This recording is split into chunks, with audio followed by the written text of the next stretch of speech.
Hi நண்பர்களே, welcome to சனா சேவை மையம் யூடியூப் சேனல்.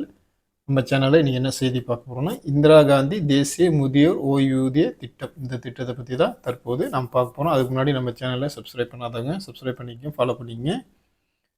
இந்திய கிராமப்புற மேம்பாட்டு அமைச்சகத்தால் 2007ஆம் ஆண்டு தேசிய சமூக உதவி திட்டத்தின் கீழே தான் இந்திரா காந்தி தேசிய முதியோர் ஓய்வூதிய திட்டத்தை வந்து அறிமுகப்படுத்துகிறாங்க. இந்த திட்டம் தேசிய முதியோர் ஓய்வூதிய திட்டம் என்றும் வந்து அழைக்கப்படுது. முதியோர் ஓய்வூதிய திட்டம், இந்த திட்டத்திற்கு தகுதியான பயனாளிகளுக்கு சமூக பாதுகாப்பை வழங்குவதை நோக்கமாக வந்து இந்த திட்டம் வந்து கொண்டு வந்திருக்காங்க. இந்த திட்டத்தில் யாரெல்லாம் பயன்பெறலாம் அப்படிங்கிறத நாம் வந்து பார்க்கலாம். விண்ணப்பதாரர் வந்து தேசிய சமூக உதவி திட்டத்தில் இந்தியாவில் உள்ள முதியோர், விதவை மற்றும் ஊனமுற்றோர் போன்ற ஏழை குடும்பங்களுக்கு சமூக உதவி பலன்களை வந்து வழங்குறாங்க. இதில் முக்கிய நோக்கம் என்னன்னா, இந்தியாவில் அதன் பயனாளிகளுக்கு சமூக பாதுகாப்பை உறுதி செய்யணுங்கிறத நோக்கமாக வச்சுருக்காங்க. இந்திரா காந்தி தேசிய முதியோர் ஓய்வூதிய திட்டத்தின் அம்சங்கள் வந்து கீழே வந்து நம்ம என்ன சொல்கிறோம் அப்படின்னா, இந்தியாவில் மூத்த குடிமக்கள் மாதாந்திர ஓய்வூதியத்தை இதன் மூலமாக வந்து பெற்றுட்டு வராங்க.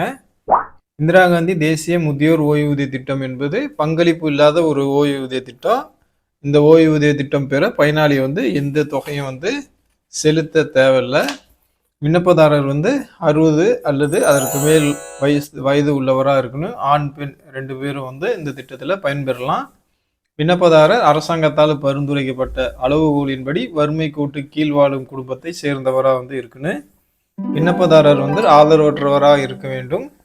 அதே போல குடும்ப அங்கத்தினர்கள் அல்லது வேறு எந்த ஆதாரங்களிலிருந்தும் வழக்கமான நிதி ஆதாரங்கள் எதுவும் இல்லாமல் முதியோர் ஓய்வூதியம் பெற அவங்க தகுதியுடையவங்க. வறுமை கோட்டு கீழே உள்ள விதவைகள் மற்றும் 60-79 வயதுக்கு உட்பட்ட கடுமையான மற்றும் வறுமை கோட்டுக்கு கீழ் உள்ள மாற்றுத்திறனாளிகளும் இந்த திட்டத்துக்கு தகுதியற்றவர்கள் அப்படின்னு சொல்லியிருக்காங்க.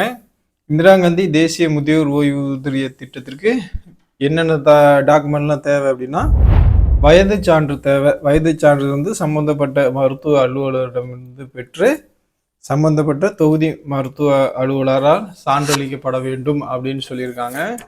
அதே போல் வருமான சான்றிதழ் வந்து தேவைப்படுது. வறுமை கோட்டுக்கு கீழ் உள்ள அட்டையை வந்து நீங்கள் சமர்ப்பிக்கணும். வங்கி பாஸ் புத்தகம் கண்டிப்பாக வேணும். பாஸ்போர்ட் அளவு புகைப்படம் வேணும். இந்திரா காந்தி தேசிய முதியோர் ஓய்வூதிய திட்டத்தில் தகுதியான நபர்கள் வந்து தேசிய முதியோர் ஓய்வூதிய திட்டத்திற்கு கீழே குறிப்பிடப்பட்டுள்ள அந்த விண்ணப்ப படிவத்தையும் பூர்த்தி செஞ்சு நீங்கள் வந்து மாவட்ட சமூக நல அலுவலரை பார்த்து இந்த திட்டத்துக்கு விண்ணப்பிக்கலாம். இல்லைன்னா அருகில் இருக்கக்கூடிய இ-சேவை மையத்திலையும் இந்த இந்திரா காந்தி ஓய்வூதிய திட்டத்திற்கும் நீங்கள் விண்ணப்பிக்கலாம். நன்றி.